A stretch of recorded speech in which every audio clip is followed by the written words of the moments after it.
Estamos en 1948.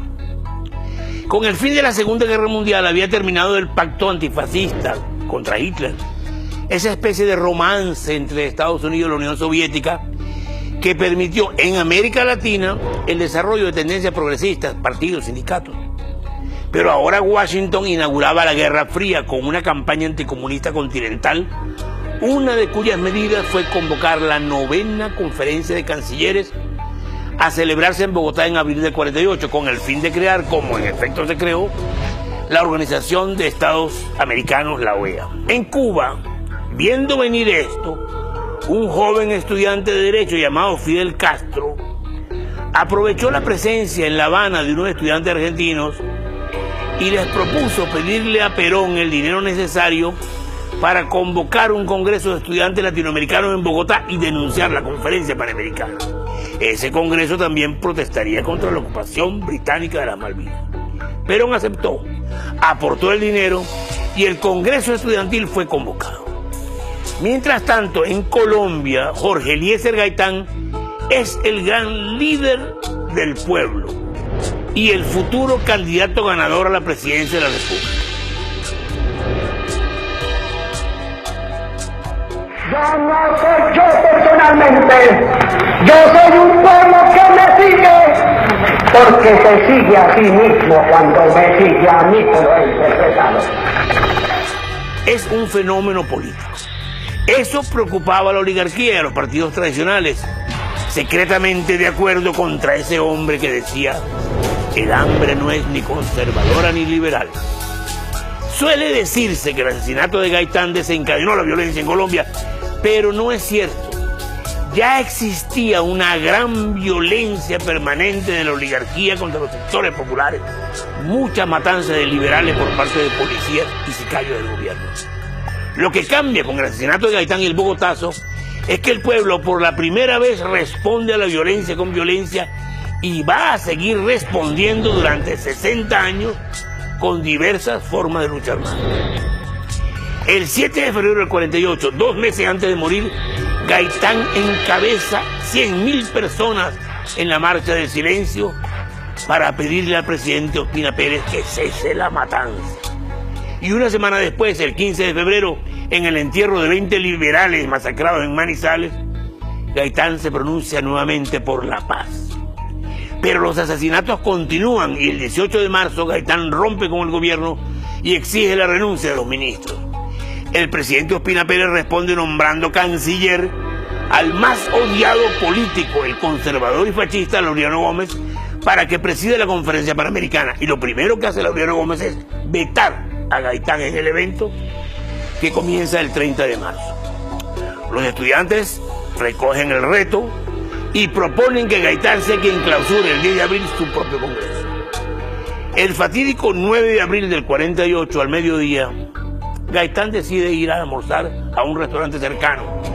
Esa tarde tenía en agenda reunirse con Rómulo Betancourt, el político de Venezuela, y con Fidel Castro, el estudiante cubano. Gaitán baja de su oficina acompañado de 4 personas, entre ellas Plinio Mendoza Neira, padre del periodista Plinio Apuleyo Mendoza, quien al salir del ascensor toma del brazo a Gaitán y se adelanta con él con el pretexto de que tiene que decirle algo. Ya en la calle lo suelta, aparece el asesino con un revólver, Gaitán gira para huir, pero el asesino le pega 3 balazos, 2 en la espalda y 1 en el cuello. Gaitán cae herido mortalmente y el asesino, un tal Juan Roa Sierra, retrocede apuntando con el arma para que no lo sigan.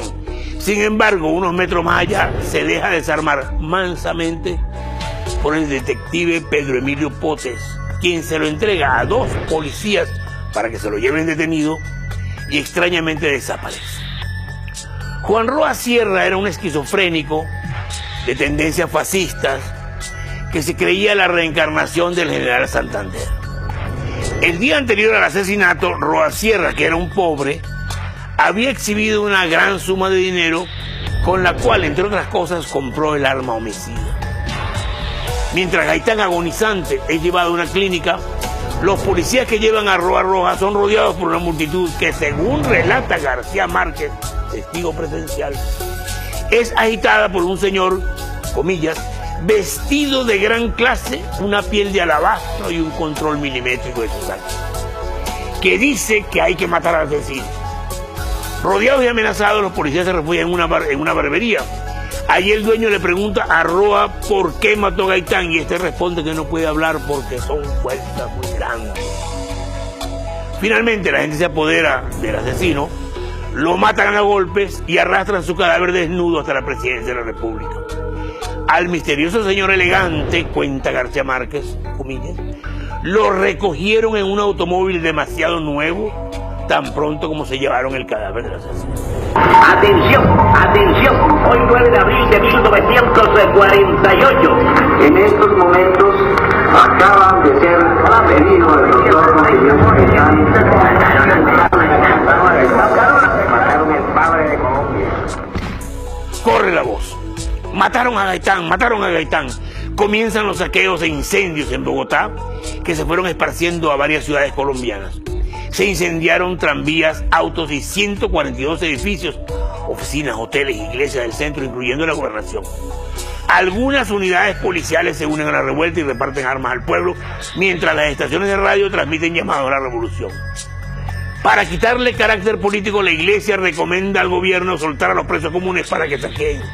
El ejército dispara contra el pueblo y el resultado final del Bogotazo es de 3.000 muertos. La justicia colombiana se cubrió de ridículo cuando sentenció en 1978 que Juan Roa Sierra era un esquizofrénico que actuó por motivos personales y solo. Muy por el contrario, la muerte de Gaitán es el resultado de una acción encubierta, la famosa Operación Pantomima, ejecutada por la Embajada de Estados Unidos y la Policía Colombiana con colaboración de la oligarquía. Así lo confesó en Cuba muchos años después el agente de la CIA John Mepes Espíritu, que en el 48 estaba en Bogotá haciéndose pasar por estudiante italiano bajo el nombre de Giorgio Rico. Ahora bien, mientras los documentos sobre las acciones de Estados Unidos en el derrocamiento de Arbenz en Guatemala en el 54, por ejemplo, o en el de Salvador Allende en Chile en el 73, han sido todos desclasificados, los documentos sobre el asesinato de Gaitán seguían siendo secretos en el 2001, cuando el FBI y la CIA son llevados a juicio para que los desclasifiquen. El FBI recordó entonces que había destruido documentos claves y entregó otros sin importancia, mientras que la CIA se negó y se sigue negando hasta hoy a desclasificar los documentos que tiene por razones de seguridad nacional.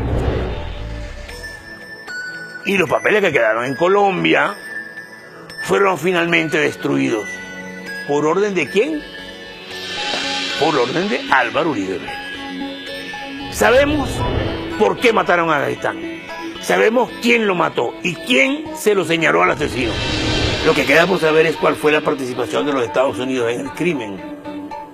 Pero todo indica que eso seguirá siendo, por un tiempo, para ustedes y para mí, otro misterio de la historia.